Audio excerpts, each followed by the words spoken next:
It's July the 10th, and welcome to Cecil.tv, Cecil Weekly. I'm your host, Rob Churnside. You might notice this rock right here. It's a larger version of the rock which is hidden on Furnace Bay Golf Course and which features a big prize for somebody who sees that rock with that Cecil.tv sticker. Having said that, say goodbye to the rock. Cecil TV rocks. And with us tonight, to prove that point, is Sarah Chambers from Fair Hill Nature Center to tell us about the Firefly Fling. Yep. When is that? It is this Saturday from 7 to 9 o'clock at night. It's a great opportunity for people to come visit the park a little bit later than people normally come out there because it closes at dusk.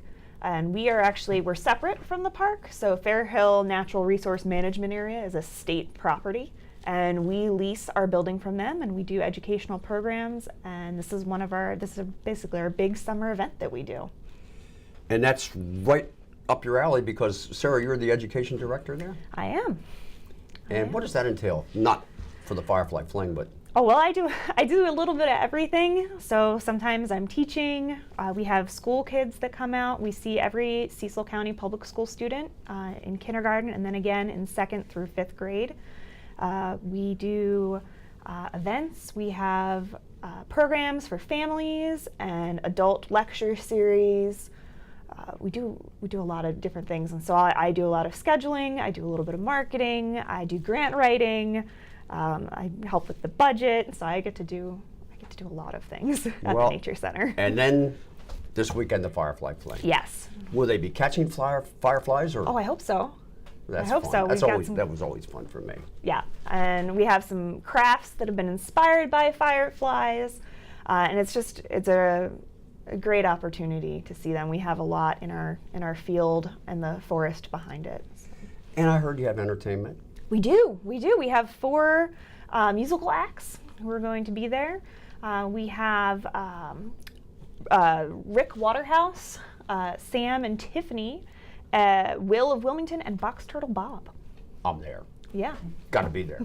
Now, you have the Firefly Fling. What's the next event after that? You have something in the fall? We do. We have an event called Lyrics for Leaves. We actually it's another musical type event that we just tried to start last year and we got rained out. So we're hoping that this year we'll be able to have that run, and that's more for adults, but families, it's going to be family friendly as well. Well, I know personally I have been to Fair Hill Nature Center with the health department on an employee trip, and we pretty much got the same presentation that the kids get, and it was really fun. So I would encourage viewers, if you've never been there, come to the Firefly Fling, and it's cheap too, it's right? Yep, it's $10 for children and $5 for adults. A little backwards from how things are normally priced, but we have more crafts and face painting for kids, so we have a little bit more supplies for the kids. And it's a fundraiser as well. It is a fundraiser. We are a nonprofit organization, and all of our money comes from donations, grants, and then fees for services that we provide, like our programs and our school programs and family programs and things like that. But most of it comes from donations. Well, this Firefly Fling helps generate money to serve every Cecil County school kid, kindergarten and 2nd grade and more, correct? Yes. That's a great deal, and I consulted with my phone. It's going to be a great weekend. Yep. Thank you. Yep, thank you. See you there. All right, thanks. Come along, children. Don't make me regret bringing you all. I'd much prefer when your father did the trips to town to get the supplies. This past Saturday, Maryland Humanities and the Cecil Public Library commemorated the U.S. entry into World War I as part of Chatauqua 2017, an event that featured General John Pershing as portrayed by independent scholar Doug Mishler. Chatauqua is a movement that began in the late 1870s in the Chatauqua Lake region of upstate New York, and it was started by a Methodist minister. And it eventually began to attract a broader community as an opportunity for adult education, as the lectures that were taking place each summer involved the latest about politics, literature, economics, and eventually The movement spread across the country to more than 400 communities and made its way to Maryland in the early 1900s. Also featured in the program was Cecil County Department of Tourism's Heritage Troupe and author Kennard Wiggins. Chatauqua presents historical figures in a living history performance and gives audiences an opportunity to engage in dialogue with characters from the past. I think we can always learn from the last war for the next war. You know, Wilson had said that this was the war to end all wars. But as long as there's humanity, there will be wars. And as long as there are wars, the military must fight them. Our military must always be prepared, strong, properly equipped, properly led, to maintain our defenses. Then we shall see. But we must be prepared for war at all times. All right, and before we get to our next guest, another clue about the location, the top secret location of the Cecil.TV Rock with a big prize attached. Furnace Bay Golf Course, a great course down in Perryville. Am I ringing any bells? And now, Deidre Garoutte. Welcome, Deidre. You're going to tell us about the Cecil County Food and Wine Festival. Yes, thank Great. you. This is our 7th year. It'll be held this Saturday at the Northeast Community Park from 11 a.m. to 5 p.m. It's $25 in advance or $30 at the gate, and that will get you a 9-ounce stemless wine glass, and you can visit our 16 Maryland wineries, 4 of which are from Cecil County. We have Dove Valley, BGR, Turkey Point, and a new one is Broken Spoke. Wow. Yeah, so you can go around and get samples from them, as many as you like. It's a bottomless glass. Pretty much, yeah, it Cool. is. Or if you find a wine that you like, you can purchase a glass of wine and drink it right there at the park. You can also purchase a bottle of wine. You are allowed to open it and drink it during the festival. After that, you have to cork it and take it out. Nice. Yeah, so this year's event benefits the Conowingo Lions Club, which will help fund the All Red Community Center. So every year we try to do a benefit for a different nonprofit or local organization in the community. And again, this is your 7th year. 7th year, yep. Wow. 6th year at Northeast and going strong. Bunch of wineries, food vendors, music as well, correct? Yes, we have Crave Eatery, Bucks, and Kona Ice will all be there. They're from Cecil County, and then we'll have a couple of other food vendors from the area as well. Then we'll have crafters, people with clothes, jewelry, wine accessories. So yeah, a lot going on. Another reason to hope for good weather, and my phone is telling me it's going to be great. Yeah, I think it will be. Well, that's very good, and it's a worthy cause, another worthy cause, and helping Cecil County. Yes. What did we miss, Deidre? Well, we need some organizations to help us with some parking. We will pay them to come out and help us with the parking. So if you know of any nonprofits or youth groups. I've seen Boy Scouts parking cars. Yeah, absolutely. So they can contact us through our website, cecilwinefest.com, and we can get them in the parking lot and get them some extra money for their group. And I know what we did miss. How do people get tickets in advance?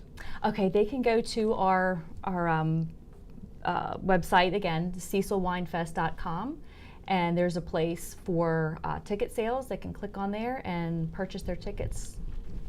What about Neanderthals like me that just kind of stumble around without a computer? Is there a store that sells these tickets or anything? Not this year. No. Yeah, we didn't have any participating stores, but we will try to get that next year. You So- can also purchase at the gate. Okay, good. Okay, Yeah. great. Well, thank you. Thank It's you going for to be a great having us. weekend. Yes, absolutely. Good luck. Thank you. Welcome back to Cecil Weekly on Cecil.TV. I'm Allison Donnelly, here with Katricia Thompson, the Overdose Prevention Coordinator at the Cecil County Health Department. Katricia, can you tell us a bit about your program and the resources available to Cecil County residents through the Overdose Prevention Program? Sure. So I'm a part of the Opioid Misuse Prevention Program, which is basically a program to bring awareness about addiction and the resources that are available for prevention, treatment, and recovery in Cecil County and around the state of Maryland. This initiative was put together by the state of Maryland to make sure that we can raise awareness and bring down the stigma, which is something that's very big and can be very challenging for, of course, communities like Cecil, who have family members who, go through addiction with their family, with their other family members, or, just a friend, anybody. It can be anybody. So some of the parts of the opioid misuse prevention programs are rewriteyourscript.org. So this is basically a resource hub, rewriteyourscript.org. Go to that, and you can see where there's all the resources listed for Cecil County and some educational tools for the prescriber or the parent who wants to, find out, okay, what can I look for in my child to see that maybe I see some changes in them, or just for the average general person in the population who just wants to help. It's a very good tool, and again, it has things like the Narcan as well. Narcan is a good tool. It has some controversy surrounding it. Right. But Narcan is a good tool to make sure that we can help someone getting to, treatment to therefore get to recovery. So on that note, can you talk a bit about the Overdose Prevention Act? Of course. So the HOPE Act of 2017 is a heroin and opioid prevention effort, which was put out by Governor Hogan. And basically this is to help increase treatment resources and community awareness about addiction, to help have that conversation and to help us to get more people to treatment. Right. As the opioid crisis rages on, we need more resources in our community, in our nation, period. And this is going to help the prescribers to know where to go, what lines to look around. With us as the overdose prevention, that's given us more guidelines as far as how can we get more people naloxone to help them get more access to other people. So it's just a way to bring that awareness again. Awareness is a big, big, big thing, and just help us all. So what kinds of people are at most risk for overdose? Everybody. No, everybody can be at risk for overdose. Let's just put it that way. But the biggest thing is for someone who's had an opioid addiction before, if they've had a recent abstinence where they just had a long period of time where they haven't had opiates, someone who also has also prior overdose, someone who uses alone, because when you're using alone, nobody really knows what is too much, and you don't have someone there to aid you if something happens or goes wrong. Right, look out for you. But it can be the first time. That's the thing. Now we're seeing that the substances are getting stronger, and there are some people out there who are using it the first time and not making it. Right. So it's one of those things you have to proceed with caution. Has the Good Samaritan Act, the law? Yeah. Good Samaritan law. Now we're trying to raise awareness as much as possible, which is very good. It's a good part of our training that we tell people about the Good Samaritan law and try to educate them on how you helping someone with the Good Samaritan law being in place, that you also won't get in trouble. Because that's one of the things, that's a barrier for why people end up overdosing and dying, is because the other person is afraid of getting in trouble. Right, yeah. So it's definitely helping. I don't know the statistics on it, but it's another tool, yet again, to help. So how can citizens help with the Overdose Prevention Initiative? One thing they can do is they can come and get trained in overdose response. Some people have some kind of hard feelings about it, or may seem to think that Narcan is a cure-all. It is not a cure-all. Right. It's a stopgap measure. It's a Band-Aid. So after the Narcan, we need to be able to provide that person with treatment, some type of resource. Having the Narcan is only the first part. And knowing the resource, which is another part of the training, is a big, big key thing. Right. So it makes that family member who was uncomfortable in the first place have something that will make them feel a little more sure of themselves. Also, just getting involved. There are things out in the community. There are coalitions in the prevention realm, such as the Drug-Free Communities, Maryland Strategic Plan Framework 2. That's a mouthful. And then also Opioid Misuse Prevention Program and Drug-Free Cecil. All of those coalitions need our citizens. We need our community members to get involved so that we can get more words out, get more attendance, elevated attendance at these events. just to get the awareness up. And these groups are open to volunteers? They're open to volunteers. Voices of Hope. There are many different places in the county, and you can go. That can start at rewriteyourscript.org, and you'll see some of those things up there. Very cool. Well, thank you so much for being here. Not a problem. Nice to meet you. Thank you. And now, for my favorite part of Cecil Weekly, the music. And we have a musician extraordinary, singer, songwriter, multi-instrumentalist, Jenn Minor. Welcome. Hi, thank you. Happy to be here. At my age, I'm happy to be anywhere. Now, I saw you at Chesapeake Coffee playing for the town of Northeast and the businesses there a couple Saturdays ago, right? Yeah, that's Sounded correct. really good. Thank you. It was hot as It was the hinges hot. of Hades, wasn't it? I think even 90s. Whew, Yeah. sweating. So Jen, you have a unique style, a nice voice, and you play guitar as well as other instruments. I do. What Yeah. else do you play? So I also play ukulele. I actually got to teach ukulele to a bunch of third graders a few years ago. Really enjoyed that. I play mandolin and banjo, and then a little bit of guitalele as well. Say it again. Guitalele? Guitalele? Guitalele. Yeah, it's a guitar ukulele in one instrument. And so you play it like a guitar, but it sounds like a ukulele. How about that? Yeah, I like it. Now, do you do any Hawaiian songs with the ukulele? You know, I don't, but I should, so I'll have to work on that. Yeah. I think maybe we can collaborate that level. So, I saw you at Northeast Coffee, or Yes. Chesapeake Coffee, right, Yes. in Northeast. And you're currently working on a CD, is that correct? I am, yes. So it will be all original music, and I'm actually recording and producing the songs at my home studio right now. And it should be out, it should be a few more months. I've got about 4 songs completed, and I'm hoping to have up to 10 to 12 songs on this album. So Great. yeah, I'm excited. Right in time for Christmas. That's right. That's the way to do it. So, you started when? When you were young, or? Yeah, so I wrote my first song when I was about 13 years old. It was called I Remember, and I've just continued with it from there. So it's something that's always been a passion of mine, and I hope to continue to expand on that. Oh, sure, it's a lifelong thing. Oh, yeah. You wrote on guitar, your first song? I did. Yeah, it was a little blue guitar. It's not your average size guitar. It's, you know, but it worked for me, and especially at that age, and really enjoyed it. So Cool. I did enjoy your show Thank because it's nice to sit and listen to music. I play a lot of music, and I'm looking forward to listening to you perform tonight. Do you have an idea what you're going to be performing tonight? I do, yeah. It's between 2 songs, I'd say. One is called Endless Journeys, and then the other is called It's Not Over. It's Not Over is an older song of mine, so I'd say it's about 5 years old, and it's one of my favorites to play. Endless Journeys is one of my more new songs. Well, I think you'll be able to do both. Oh, well, there we go. Now, the main thing, I guess, in playing your own music is getting people to listen to it. Sure. Some places want to hear only covers. You do covers as well, correct? I do, that is correct. And I'm sure, as good as I heard you, you must have a lot of gigs lined up. Well, so when I lived here a few years ago, so I grew up in Cecil County, but then I moved over to Colorado. And also after that, so for 2 years I was in Colorado, and then 2 years I was in Oregon.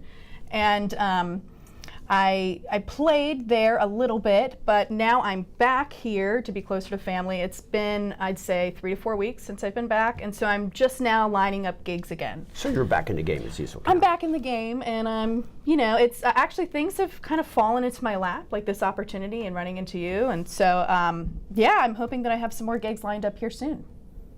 Well, let's get her done. Let's do it. All right, thanks. Hey, thanks so much. Hi, my name is Jenn Minor, and this first song is called It's Not Over.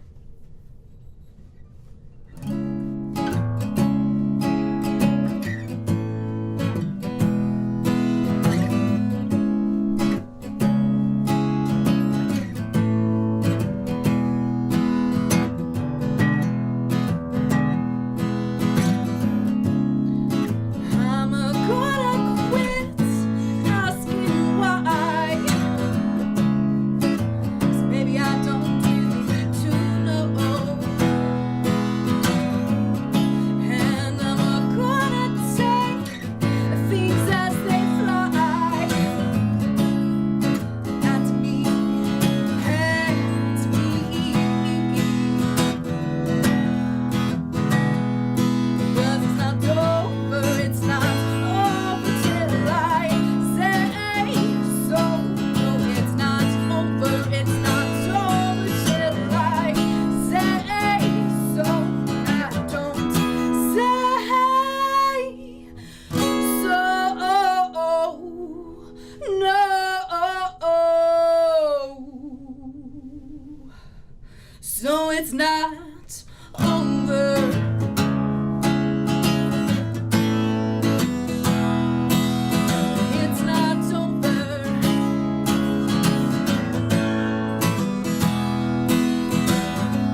it's not over.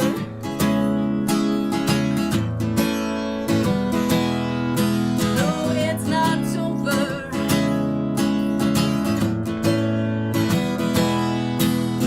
Till I say so. It's not over.